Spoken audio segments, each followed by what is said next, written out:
राधे राधे दोस्तों। हमारे चैनल में आप सभी का स्वागत है। आप सभी जानते हैं कि मासिक दुर्गा अष्टमी का व्रत 24 अप्रैल को रखा जा रहा है। दोस्तों, मासिक दुर्गा अष्टमी व्रत माँ दुर्गा के लिए किया जाता है। ये व्रत हर महीने अष्टमी तिथि को मनाया जाता है। ऐसा माना जाता है कि इस व्रत को करने से नवरात्रि में किए जाने वाले उपवास के जितना ही फल मिलता है। आइए जानते हैं मासिक दुर्गा अष्टमी व्रत की कथा के बारे में। चलिए दोस्तों, कथा शुरू करते हैं। पौराणिक मान्यताओं के अनुसार प्राचीन काल में असुर दंभ को महिषासुर नाम के एक पुत्र की प्राप्ति हुई थी, जिसके भीतर बचपन से ही अमर होने की प्रबल इच्छा थी। अपनी इसी इच्छा की पूर्ति के लिए उसने अमर होने का वरदान हासिल करने के लिए ब्रह्मा जी की घोर तपस्या आरंभ की। महिषासुर द्वारा की गई इस कठोर तपस्या से ब्रह्मा जी प्रसन्न हुए और उसे मन चाहा वरदान मांगने को कहा। ऐसे में महिषासुर, जो सिर्फ अमर होना चाहता था, उसने ब्रह्मा जी से वरदान मांगते हुए खुद को अमर करने के लिए उन्हें बाध्य कर दिया। परंतु ब्रह्मा जी ने महिषासुर को अमरता का वरदान देने की बात ये कहते हुए टाल दी कि जन्म के बाद मृत्यु और मृत्यु के बाद जन्म निश्चित है।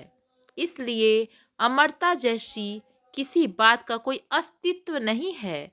जिसके बाद ब्रह्मा जी की बात सुनकर महिषासुर ने उनसे एक अन्य वरदान मांगने की इच्छा जताई और कहा कि ठीक है स्वामी, यदि मृत्यु होना तय है तो मुझे ऐसा वरदान दीजिए कि मेरी मृत्यु किसी स्त्री के हाथ से ही हो।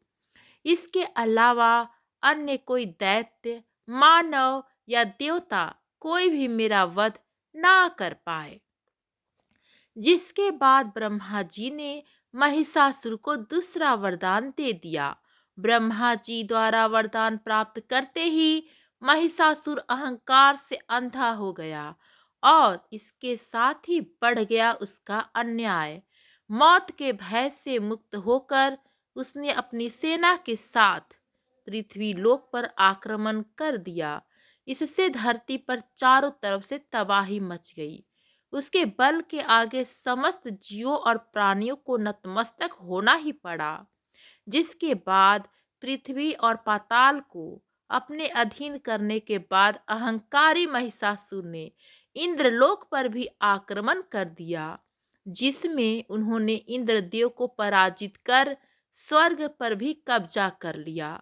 महिषासुर से परेशान होकर सभी देवी देवता त्रिदेवों अर्थात महादेव, ब्रह्मा और विष्णु के पास सहायता मांगने पहुंचे। इस पर विष्णु जी ने उसके अंत के लिए देवी शक्ति के निर्माण की सलाह दी। जिसके बाद सभी देवताओं ने मिलकर देवी शक्ति को सहायता के लिए पुकारा और इस पुकार को सुनकर सभी देवताओं के शरीर में से निकले तेज ने एक अत्यंत खूबसूरत सुंदरी का निर्माण किया। उसी तेज से निकली माँ आदि शक्ति, जिसके रूप और तेज से सभी देवता भी आश्चर्यचकित हो गए।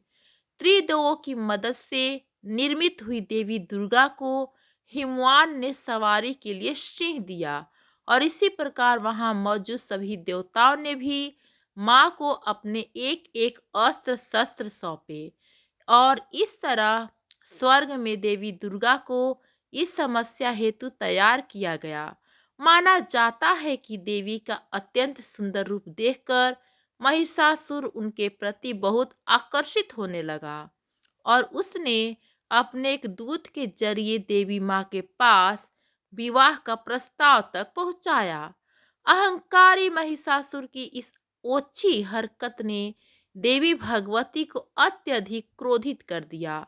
जिसके बाद ही माँ ने महिषासुर को युद्ध के लिए ललकारा।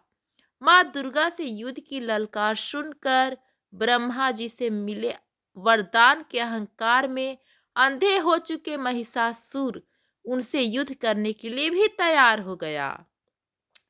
इस युद्ध में एक एक करके महिषासुर की संपूर्ण सेना का माँ दुर्गा ने सर्वनाश कर दिया। इस दौरान माना ये भी जाता है कि ये युद्ध पूरे 9 दिनों तक चला, जिस दौरान असुरों के सम्राट महिषासुर ने विभिन्न रूप धरकर देवी माँ को छलने की कई बार कोशिश की, लेकिन उसकी सभी कोशिश आखिरकार नाकाम रही और देवी भगवती ने अपने चक्र से इस युद्ध में महिषासुर का सिर काटते हुए उसका वध कर दिया। अंत में इस तरह देवी भगवती के हाथों महिषासुर की मृत्यु संभव हो पाई। माना जाता है कि जिस दिन माँ भगवती ने स्वर्ग लोक, पृथ्वी लोक और पाताल लोक को महिषासुर के पापों से मुक्ति दिलाई, उस दिन से ही दुर्गा अष्टमी का पर्व प्रारंभ हुआ। जय माता दी दोस्तों। दोस्तों, यदि ये कथा आप सभी को पसंद आई हो तो हमारे चैनल को like, comment, share and subscribe जरूर करें। धन्यवाद फ्रेंड्स।